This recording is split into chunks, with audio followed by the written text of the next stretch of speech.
So, Julie, welcome to the podcast. It's a pleasure to Thank have you. you here. And I'm going in strong on this first question because it's the most important one for me. That is, how do people have the courage to eat your cakes? And when they do so, do you feel the urge to hit them? No, I think I would only have that urge if they didn't eat it. Because I remember in the very beginning, I used to cry on the way home because I was like so, it's such an exhausting and emotionally charged experience, not only the creation and all the months of planning and preparation, but then, you finally get to the day and you deliver the cake and that's it. Like it's a moment in time and then that's it. And so the first couple cakes I delivered all those years ago, I remember sitting in the car just like sobbing, and my husband Jack was like, "Oh my goodness, what's happening?" Um, but no, it brings me a lot of joy to see people eat my cake and enjoy the cake and appreciate. But I'm assuming it's still a weird thing, is it not? So because your cakes are absolutely beautiful, amazing. They are really works of art, and as you say, um, I believe in. I know a few cake designers, so I know how much labor intensive, how many hours are in the process. So I'm assuming it's still a bit weird seeing that destroyed so easily or in fast, right? No?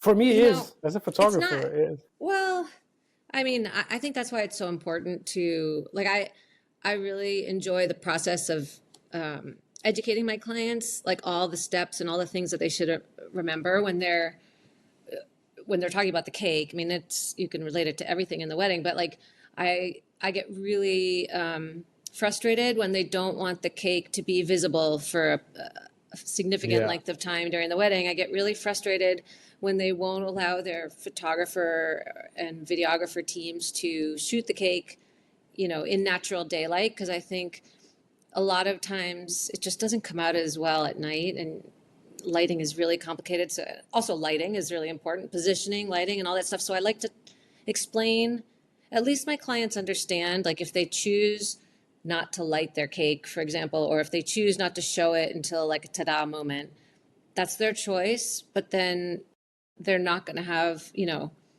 they're only going to have that one split second of memory. They're not going to have a lot of great photos and video footage because they're not allowing for the cake to be seen or to be photographed. And so I honestly, I love when my clients take that first bite out of the cake and you see that expression of like, oh my God, this is amazing. Um, and I just think after all that work, it would be a bummer not to see that because, it is, Yeah. like I said, labor of love. So. Yeah, I get it. But on what you were saying about the your clients doesn't want to uh, showcase the cake as much as you would like. Does that happens a lot? No, I mean, luckily, no. But I would say in what 14 years, I can only think of maybe like a handful that didn't. But maybe in the beginning of the process, they weren't thinking about like putting the cake in a significant position during the wedding. It's just after talking and having these conversations and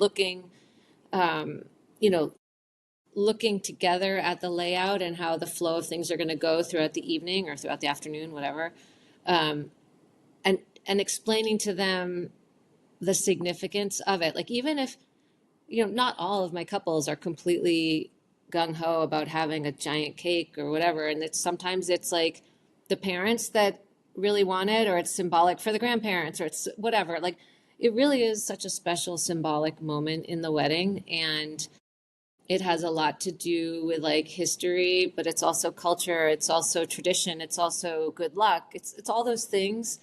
And I think especially like younger couples maybe don't necessarily understand all of that until you explain it to them. And then you say like if even if you're not interested, your your friends and your family, your parents, your grandparents, they want to see you do this. They want to see you guys have your first like job together as husband and wife or whatever, whoever's getting married. But like, do you know what I mean? Like, I think that that's so important to emphasize all of that because it's not just, I always say this, like it's not just a cake. It's not just a piece of cake. It's a moment and everybody who's at that wedding is looking forward to it. Yeah, it's interesting. When I got married 11 years ago,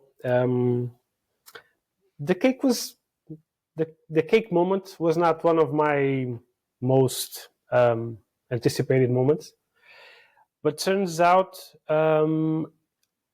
it was one of those that I really treasure most. I'm not sure how to put it in words. I don't really know why, but it kind of felt really emotional and important and big. So I think that's that, and it's interesting. It's one of those. I can be wrong, but I think I'm not. It's one of those moments that is cross cultural. I Hmm. think, as far as the cultures I know, um, is always there's always a cake to cut or something. Yeah, I think so. I mean, I have a lot of, a lot of couples with different nationalities, especially here in Portugal, coming for destinations. And I I think it's a pretty universal tradition. Maybe the cake looks different depending on where you're coming from, Yeah, but like sure. the act of doing that together is, I think it's pretty universal. Yeah. So I'm getting to my questions in, in a couple, and probably we should introduce yourself. Uh, Hi. you're you're Julie Deffense, one of the best wedding cake designers I've ever seen. So it's true. It's interesting. Let me explain. I heard a lot of people always talking about these unbelievably beautiful, classic, and extravagant, and whatever cakes. Uh, and they didn't had a name to put on that. So once I don't remember when, but once somebody told me your name, and then the dots merged, and I thought, oh, okay, now it makes sense.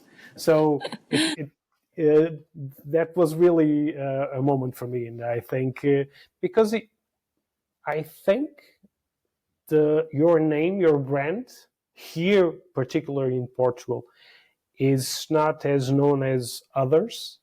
I think you're like I've used this example before, but I think you're kind of a Patek Philippe that no one knows about, yeah, unless you know. So, but would you agree with that? I mean, I would love to change that. I would love to be more well known here, but I'm quite happy to be compared to Patek Philippe. I mean, hey, if you got to be compared to somebody, Yeah, Um, yeah, I don't know. I mean, I feel like, I mean, not to like, sound snobby or elitist in any way, but like I've been doing it for a long time and I feel like I've been like leading, I hope, leading somehow and inspiring, others in the field to grow and to perfect their styles, you know, to lift the segment up and to value more what we as cake designers do. Because I think that, like, I remember when I started and I was teaching a little bit in the beginning, and I was just like appalled by some of the things that other bakers, I don't want to say cake designers, other bakers were doing and cutting corners. And I was like, no, that's not the way that we elevate this industry. The way that we elevate it is by setting a good example and by valuing our work and by creating inspiration for others to learn and grow and in creating and teaching other people. It's how we all also grow. So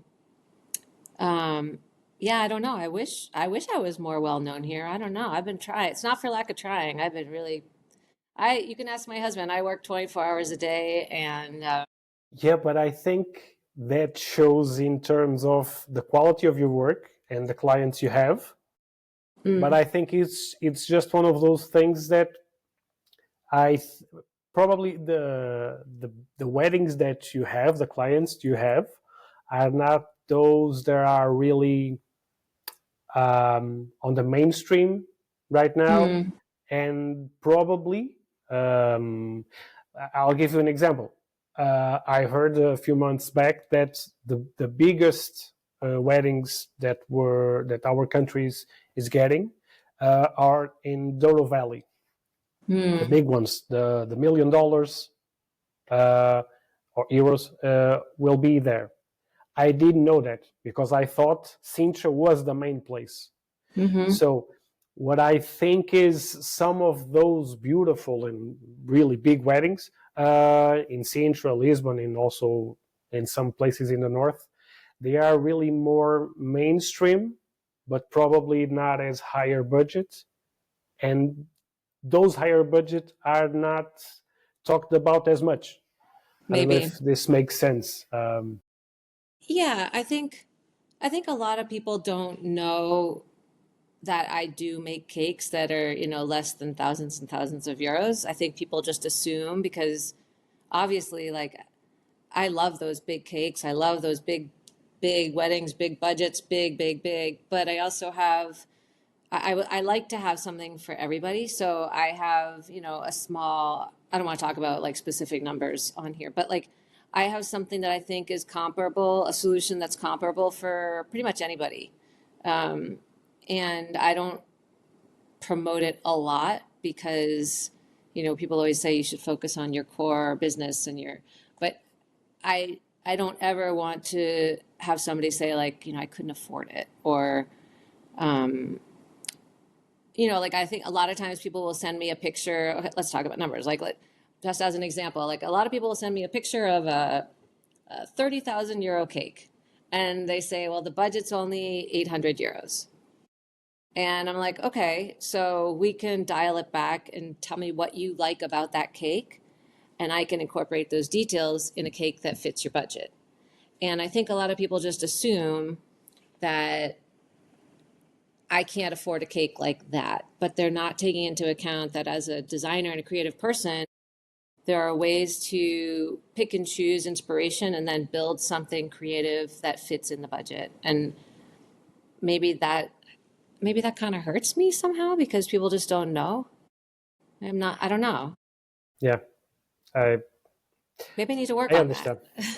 I understand, but I have to ask: is that a 30,000 euro cake, or it Does was that just a number, exist? or does that exist? Oh my God, yeah, sure.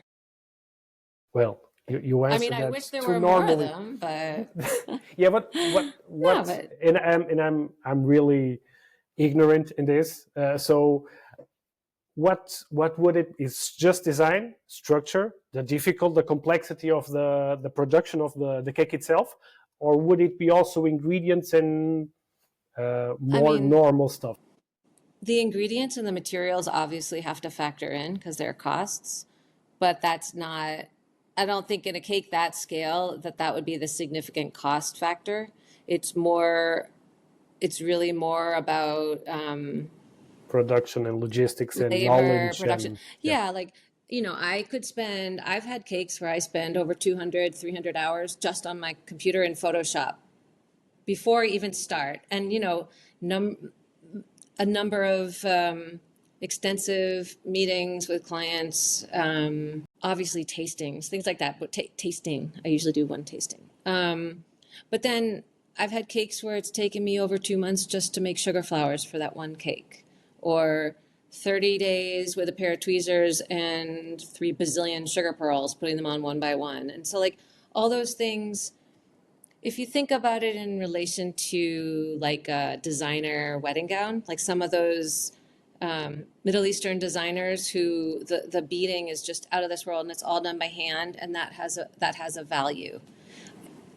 it's also, I mean, some people just look at it as like, that's the price tag, but I look at it as you're paying for value. You have to appreciate the value. Like, my cakes aren't just cakes. You know, if you just want a cake, go to somebody who has less experience or go to a supermarket. It's okay. Like, it's totally fine. I'm not trying to say in a negative way that that's not an option. I'm just saying, you know, my clients, whether they have, I don't know, 800 or 7,000, they have to appreciate the value that goes into the work and the time that's spent to from start to finish with the process. And I think, you know, my clients are like fine art appreciators, but the art happens to Yeah. be edible in this case. You just touched on the I believe the main point of it all, the industry, because a cake, it's not a cake when there's your level of art involved, addressed. A dress is not just a dress. A flower arrangement, it's not just a flower arrangement. Photography is not just a photograph. So I think this is the struggle. I think this is the fight that we who try to elevate the industry continuously have, because if you don't see the value on what we do and what we try to do, at least, there's really no point, because a cake is just a cake, but your cakes are not just cakes. You have the art, the fine art in it, and but it's also a business. So, and Yeah. it's, you also need marketing, and how it's not a secret of how many uh, amazing geniuses have died poor Yeah. without selling a single painting. How do you navigate that? I think it's really important as an artist to put the art first. And, you know, I studied fine arts and I was a graphic designer and I was a technical illustrator and I was an art director and all those things. And I've always struggled with the fact that I made a decision in life to do what I love and forego a little bit of the part of, you know, I'm doing something to make money. Because I think there's a huge misconception in the industry that, you know, because especially with all the TV shows about cake, the Cake Boss and the whatever, all those shows, that, you know, I know how to bake a cake, so I'm going to become rich. And it's I wish that was the case, but Yeah, yeah. you know, I think people in the industry at our levels do it because of the passion for the art, and it's not about the money. And of course, like, I have to make ends meet, and I have to, you know, and I have companies in 2 countries, so it's even more complicated. But I also believe that, you know, life is short and we should do things that make us happy. And I have a lot of friends who, you know, after college or whatever, they got into jobs that were like big earning jobs. And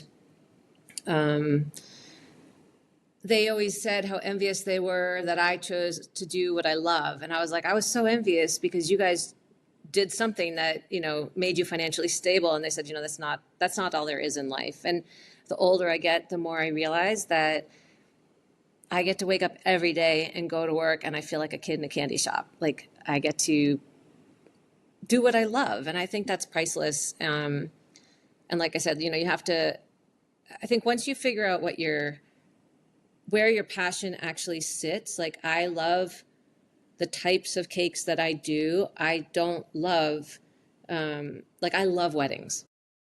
There's something about it that's so magnetic to me. There's something so special and symbolic. But can I make a cake for a kid's party? Absolutely. Do I wake up at 3 in the morning thinking about it? No. I'm sure it's the same with photography, you know, like, you find your niche and it's what makes you tick. And I think that a lot of people are in the industry because they think they're going to make money on it. And I just think that that's the wrong reason, because it doesn't necessarily mean your heart's in it. And And it has it's to, usually the other way around. When you do exactly what you love, how you love, yeah. usually the money comes after, right? I'm still waiting, but I think the bigger the cake and the bigger the budget, the more you invest back into the Yeah, business. yeah, So it's like any business, I guess. But the more you invest in your business, the things you can do, and the more things you can offer. So it's a big circle. yeah. But do you know though that quote of Jim Carrey when he talks about his father? Which one? Uh, I'm just doing it really quickly. He's doing a speech in a university, I think, and Hmm. he's talking about how his father could have been a comedian, and in his opinion, a good one. But he decided it was maybe too risky, so he went in becoming an accountant. And a few years later, he was fired. And then Jim says, I learned from my father that you can fail at something you don't love. Hmm. So might as well fail in something that you do love. And It's I true. think, yeah, the risky or the safe job, I think there's none of that right now at the time. So just go with it. Do whatever you need. Try to do ends meet. You need it. But once you're passionate about what you are doing, I think the money comes after. I think it's when you try the other way around, it doesn't work all that good, and you'll be frustrated and miserable. So Yeah. so now We don't want I that. think, yeah, no, we don't want that. I've been there on We've all been there. We've yeah, all been there. You know, the past behind all few of years. this facade, it's not all Exactly, not all exactly. smiles and yeah. Yeah, I'm thinking about changing the name of the podcast exactly about that, but that's probably for another conversation. Um, because this comes and goes, and when we're in business, as long as we have, and people that are longer, it's not always up. Fortunately, it's not always down. It kind of comes and goes, and you need to learn to live with that. And sometimes it's hard to know what you love, what you want, what is Hmm. risky, what's not. It's not easy, and I think there's no formula, so you just have to stick with it, choose what you love, and just go, right? Yeah, absolutely. I mean, I can definitely think of decisions that have been hard to make, business decisions, and you just have to take that leap of faith and follow your instinct. And if it doesn't work, you go in a different, you just keep going at it. But yeah. So now I think after 24 minutes, I think I can ask you the first question I kind of prepared. Okay. You talked about slightly about it. You live and work between Florida and Portugal, right? So how does that work? I think it's smaller time difference, smaller distance. Everything is small around that.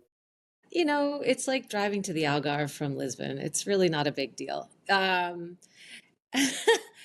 It's kind of like a long story, but I've been in Portugal for almost 28 years.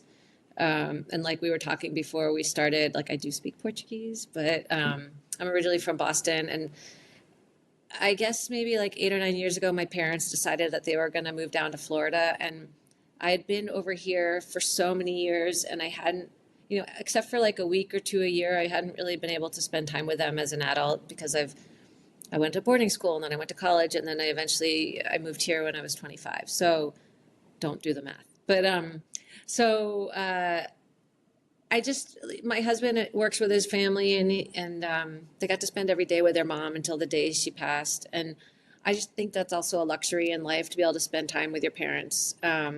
So I found that there was an interesting balance between my life here in Portugal and my home here in Portugal, and maybe sharing and building some of my art and, credentials there in the States to kind of feel like I'm connected in both places. So, and coincidentally or not, the wedding season here in Portugal is really based in the summer months. So I would say, like, I don't know about you, but for me, it usually starts at the end of May and it goes till maybe the first or second weekend of October. And exactly on the other side, Florida, it starts in October and it goes through May. And for me, the dates aren't always exact. Like, this year I'm only going in the middle of October because I don't have a wedding until the 25th there, but I have things going on here until right before I leave. So it goes back and forth based on who books me first. But it's been really interesting to kind of see how things have changed. Like, I haven't lived in the States full time since I was 25 years old. And so going back there and now, when I first moved to Portugal, it was like night and day. In 98, Portugal was a different country. And now I look at it and I'm like, I'm so lucky to live in this country. I'm so lucky to be here in Portugal. And I'm lucky to be able to go back to the States, do my work, see my parents, and then come back. I like that balance, but I feel super grounded here in Portugal and very fortunate to have built my life here. I mean, this for me is still a home base. So it's interesting to be able to pop back and forth. And that's a very long-winded answer. But I think, We have time. yeah, I don't see, any difficulty in driving a cake to Spain or Italy, for example. So what's the difference? I have a studio there. I have a studio here in Florida. I have an entire second set of everything that I have in Portugal. So it's almost easier than driving a cake to a different country here. It's like I just go and I have all my stuff there and I land and I start working. And I come back here, I land and I start working. So it's like it's been an added expense, obviously, because I have to have double everything and two studios and all that. But I like that because there's always things that you bring back and Refreshing forth. thing. Yeah, inspiration. And you can't even imagine how many Florida couples I've had just randomly be like, I'm getting married in Portugal. Can you make my cake? And I'm like, how is that possible? Like, the world is so small, So I've had weddings here from couples who are like an hour away from my studio in Florida. We'll do a cake tasting in Florida, but then the cake gets delivered here. It's just very, very cool. Yeah. Yeah, it is. But And we make it work. yeah, but it's cool because whenever you talk about distance and being such a small country, people think that I live in the north. I live in Guimarães, so we have a country that you can have breakfast in the top north in Valença. We can have lunch in Algarve, and then have dinner again. So it's such a tiny country, but when you just live here and this is the your normal, everything seems far away. But coming from the country as big as the US, it's just around there. It's just 2 hours. I had a friend that moved to Brazil and he said, we went surfing and it was a short ride, 3 hours. Yeah. Well, surfing? Why? Talking about those differences, do you see the difference in the market as well? Or you think that everything is kind of being globalized? I don't know if this is a word, but Um, I see a lot of similarities, but strangely, I think that we here have more, I don't know.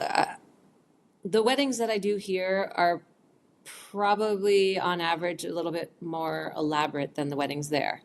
And I don't know, which I wouldn't have expected. Granted, I do a lot of destination weddings in both countries, but I do a lot of Portuguese weddings here as well as foreign weddings. So I'm not like excluding anybody I just think that we have so many amazing historical, architectural, artistic venues that just don't exist in the States because it's not as old of a country. And so there you have some of those venues, but they don't, and they're beautiful, but they don't have, like you go into a palace here and you see whatever 500 years worth of art and history, and those details are different than if they were made 100 years ago. And um, Does that yeah, inspire you? I would assume so. Your cakes are really, absolutely. really royal in a way. Thank you. Yeah. Yeah. The architect, I mean, I studied architecture for a little while when I was in college, and in Italy. And that's part of the reason why I wanted to come to Portugal, because I just wanted to get back to Europe. But architecture for me is really interesting. It's also really important when you're talking about like construction of a cake, because you have to think about the architectural element of it and structurally, like how to build it securely and structurally so that it can stand up and withhold, an evening, or in the case of being in Portugal, probably like a good 24 hours on display. Yeah. So, structure and all that kind of stuff plays a big role. But yeah, architecture, I love like all the Baroque and Rococo um, details that we have in a lot of our palaces here. Yeah, that's cool. Super. Yeah. Do you? We kind of feel that. I believe you will feel it too. The American couples just found Portugal. Do you feel Yeah. the same? Yeah, I think the American public in general Yeah, found exactly. Portugal like on a personal level, being here for almost 28 years and always wanting like all of my friends to come. Like in the beginning, we didn't even, there weren't any emails. It was very expensive to call. So it was hard to keep in touch. And I used to go back every once in a while and be like, you have to come and visit this. It's so magical in Portugal. And like you were saying, like for a lot of people, it was like, that's really far away. Portugal, like I had people ask me if I was going to learn German when I said I was moving to Portugal. Like they had no idea. And I was like, oh my God, I don't think so. um, Probably not. But yeah, I think something changed. And I think, a lot of people are complaining about just the quantity of tourists that have um, flooded into the country. And I get it. Like maybe the infrastructure wasn't quite ready for that boom, but the country needed it. Like we needed it. And sort of, I think that they're just trying to catch up to how to accommodate so many people coming in. But like, I have to say, like, thank goodness that Portugal's finally on the map. And after all these years, like last summer, we had almost 6 months of nonstop house guests. And imagine like a house full of people the entire summer with the wedding season and the whole 9 yards. But it was fun, it was nice to be able to show people all of the things that I've been talking about for all these years, and like our favorite restaurants and our favorite places to go for a walk, or the most amazing secret museum that nobody knows about, or the insider's view to a secret jewelry place, or whatever it is. Like it's really nice for me to feel that everybody's seeing what I've been seeing for the last 25, 27, 28 years. It's last year, 2024. I heard a statistic. In history, logically, the nationality that most often came to Portugal was Spanish, obviously. And 2024, the top nationality in terms of tourism into Portugal was the US, was Americans, which it kind of blew my mind because it's not a close country like Spain or even France. Um, and it was, as you said, we needed it. It was amazing. It's still being, and I think it's still beginning. But I agree that we weren't ready. We needed it. We weren't ready. And now we are just running, and some people, some brands adapt more easily than others. But I think it's interesting to say the least Yeah, at the moment. I think the only thing that I think is kind of frustrating about it, maybe this isn't the only thing, but the only thing that's coming to my mind right now is um, I think a lot of people have taken advantage of that and made it very complicated for the locals to live like a normal experience because price wise, like, restaurants have gone up through the roof and hotels have been extreme, crazy.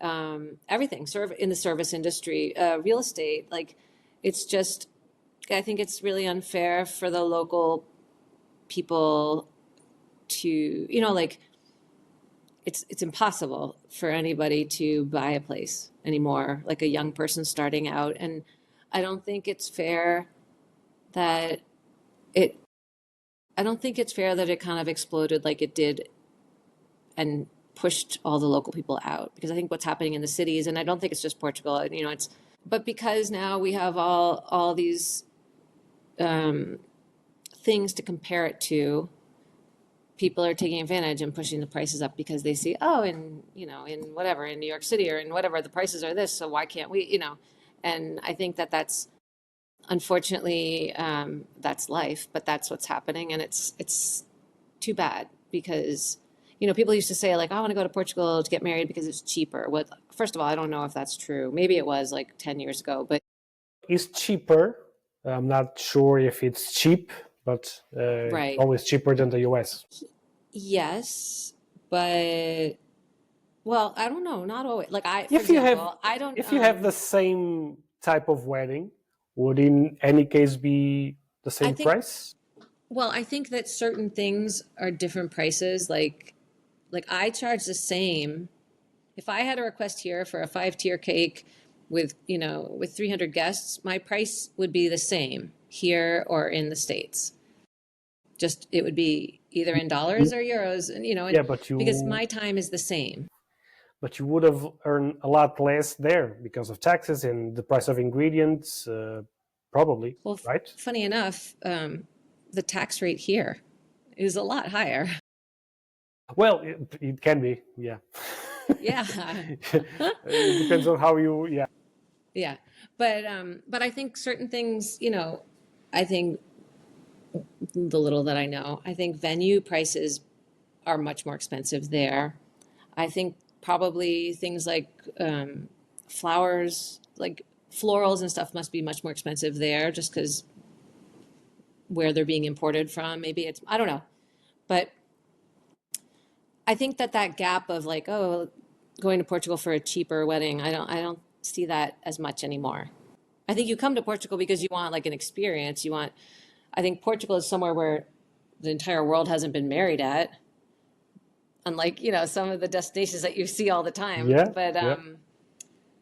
yeah, again, it all comes down to value and I don't know, Portugal, yeah. Yeah, that's true. But as you were talking a bit earlier, some people took advantage of that. In some cases, good, and sometimes not a good thing. But even in specifically in the wedding industry, sometimes I feel, and I just this phrase, it's the beginning of the Red Hot Chili Pepper song. Sometimes, but sometimes I feel like we are in the wedding industry, but I think probably across the entire spectrum of the economy. But sometimes it seems like we are becoming more or less like, and I'm exaggerating, obviously, but like the Maldives. You know, Maldives is those places where everyone in the world aspires to go. It's an expensive vacation, but the people that live there live absolutely no near those things. And obviously, this is a really extreme example. But talking about photography in particular, that I know a bit better, we always have worked with a medium to top market in Portugal. But we are now moving past that, and all those professions that make a great living on a salary, they can no longer books. It's really hard. It feels Hmm. like a gap. We are leaving a kind of a world behind and getting into another world, and it feels sometimes unfair. Um, but do you think this will change for the better anytime soon? I don't know. I mean, I hope that, things just continue to evolve in a positive way. And I don't know. I think there's so many complications in the world right now that it's really hard to say what's happening. But yeah, I don't know. I think I'm a people pleaser, so like I always want everybody to be happy, and I always want to kind of bend over backwards to do, to go the extra mile, to do whatever extra it takes to make people go, wow, that was just absolutely incredible. But at the same time, I think we all have to recognize that like we can't all do everything for everybody all of the time. And I would prefer to look at it like that than to say like I'm leaving people behind or whatever, because at, I don't know, like in any business or in any service industry, like, there are going to be clients that have it's a good fit and clients that aren't. And if it's not a good fit for me or for you, then there's somebody else in the industry who it is going to be a good fit for. So maybe another way to look at it is like, if it's not a good fit for me, I'm opening the door for somebody else to take on that client and do a really good job. You know, like you have to look at it positively Yeah, because, yeah. I think I needed to hear that. So thank you. yeah, if you think about it, like the only way we can grow is to have others grow alongside. And like, I don't know. I mean, I would much rather tell a client like I don't think it's a good fit. I mean, even if the money was there, right? Like even if the budget wasn't the issue, but like maybe the vision isn't in alignment with my artistic vision, or maybe the it could just come down to like something like the way that the interaction is going, it's just not smooth or whatever. But I would much rather, and I do, like, I have a handful of people that I will recommend when I don't feel like it's right, when I don't feel like I'm the right solution for that specific client, because I think there's a lot of value in telling somebody, like, I'm not the right person for you, but I would recommend so and so. Or I would much rather see you go with this person, for example, because they know how to sculpt a bird on top of a cake and it's not my strength, than me try to do it for you. Because, and I've had people like, please, I just want you. And I'm like, okay, but I understand that. But I'm telling you, I'm not the right person. I'm giving you the person who's the professional in the industry for that specific technique. And I hope that, by doing that, I'm completely transparent about my strengths and weaknesses and my comfort zone. And because I think if you're not 100% the leader in the field for what your client is asking you to do, then you can't give them everything because you don't necessarily have all that knowledge set. So I think it's important to have like people that you can, you know, colleagues in your industry that you can recommend and say like, look, not my will set, but this is the right, if I were the client, I would go to this person. People appreciate that. And it's kind of where the world is going. Is we are completely niched, everyone. So if you're working to everyone, you're probably working for no one. Yeah. So Julie, we are approaching the end really fast. Shoot. And how I just have two more questions. How do you define success in your life? It's, that's funny because like, I I think I struggle with that a lot. Like it's been so, especially with like an American mentality, it's been so ingrained in my head that success has a lot to do with financial stability. And like I said before, if that was the most important thing to me, I wouldn't be doing this. I would be doing something else because this is, a labor of love. I think success is mastering your craft and feeling confident to be able to deliver what you think is the best for your clients and then some. Like I I think obviously success is like doing the job well done, but it's also going above and beyond and surprising your clients with like the little details that no one's expecting. Um, Whether in my case, whether it's bringing extra cake for the vendor team and surprising them and saying thank you for trusting me, or thank you for including me, or bringing cake the night before, finding out where the bride's staying and bringing a surprise box of cupcakes for them to have, or giving a little gift to a client afterwards, and something that's like handmade and really personal and thought out, and just saying how much I've appreciated working with them, and I think just being grateful for the trust that people put into us for their day.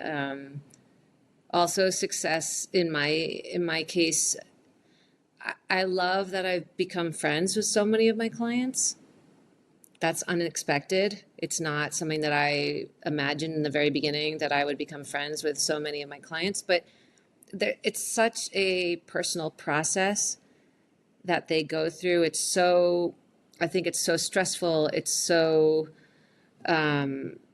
There's so much that goes into planning some of these weddings. And I, I don't want to say I become like their therapist, but a couple times I feel like I have been a therapist, but I think I become almost like an older sister. Well, not Um, older, just sister. well, most of the times it's older, but sometimes it's younger. Yeah, it's true. Yeah, like a family member. And that brings me a lot of happiness. I was chatting back and forth with a bride today, on WhatsApp, and you know this, but I'm writing another book. I haven't really Really? told anybody yet, but I've You decided to have a take my own. few, right? You have a I have a few few, books. yeah, Yeah. but this one is like really near and dear to me, and I'm involving a lot of my clients. And she was telling me how much she wanted to be part of it, because I asked her obviously to be part of it, and she's like, she has a baby, and she's you know lighting the candle at both ends kind of thing. Like, she was so exhausted. I heard it in her voice, and I was like, you know, it the conversation for me changed from me wanting her to participate in the book to being like, are you okay? Do you need something? Like, what can I do to help you? And I think that maybe differentiates people like me or people like us from other people in the industry who it's just business. It's not like it's it's something that has to come from the heart. And I think that success, especially in this industry, like, has nothing to do with money. It has to do with feeling the preciousness of that moment and wanting to help your client achieve that, whatever it is, 24 hours or weekend or week or whatever, of that perfect bubble with their closest friends and family. I think if we can all do that, then there's no better success, right? Like, it's so special. Yeah. I would only add that the money side, I think, only matters to make you feel taken care of. As long as Yeah. you I mean, feel that, uh, because when I think the happy comes from everything you said, your happy comes from that, and the money said, okay, I mean, I'm taken care. So yeah. awesome. I think the money, obviously, I mean, I'm kind of joking a little when I say the money doesn't matter at all. Of course it matters. Like, it all No, matters, sure, right? yeah, yeah, We all have bills to pay, and we all need to be recognized for the work we do. And I think that the money side of it is, again, like, in both of our industries, yours and mine, people could be like, oh, I could be a photographer. I take a picture on my iPhone, or I could make a cake because I made a birthday cake for my 3-year-old. But like, can they really, like, if if you were to photograph the same apple, whatever, it's apples to oranges. And if I made a cake, it's apples to oranges. So I think that, you know, the money side of it, people in our industries need to evaluate their level of talent and charge accordingly, and make the effort to continue to learn and improve their skill set so that they can grow, and not just, oh, I heard that person's charging X, so I'm going to charge X minus 10% and I'm going to get the business, you know? Yeah. So money But is important. but I think that's when you divide the fine art, broadly speaking, the fine art approach and the exclusively business approach. Yeah. So, last question, Julie. What's next? What's next for Julie Deffense? Well, Beside the immediate book? beside the book. The book is a big thing. I think that's a big next step. I just don't know when. I just don't know if I can manage to pull it out, get it done before the end of the year, or maybe only in the spring. We'll see. There's so many factors going into it. But next is I head to Florida and I jump straight into the wedding season there. Well, you And don't have an off season. I don't. You're I get always like on season. No, I get like a week to clear it all up here and then go there. But I love it. I would rather be busy than not busy. So, yeah, that's the next step. And then I'll be back for Christmas, and I kind of go back and forth a lot. People start to recognize us on tap because they're like, "Oh my God, you're on the flight again." I'm like, "Yeah." Well, But Julie, yeah, this was a pleasure. I'm a thank you fan. so much. I love your work. I haven't had the chance to taste one. I'm looking forward to that, but Ooh, I really love okay. them. They're really beautiful. Thank you for Thank taking the you. time to having this conversation. We kind of waited a few months, but It it was was worth worth it. the wait. Yeah, it was Yeah. worth it. So just to finish, how can people find you? Where can people find you on? On my website, juliedefense.com. I'm on Instagram, juliedefense, through you. Mhm. Yeah. And Yeah. you also on YouTube with Beyond the Cake. I, I'm on Beyond the Cake. That's my podcast. Yep. I'm on all social media. I'm pretty Okay. much everywhere. Yeah. Well, I will make sure to put everything on the description and show notes. Julie, thank you Thank so you. much. This was a pleasure. Thanks so much. Bye bye, Okay. Julie. Bye.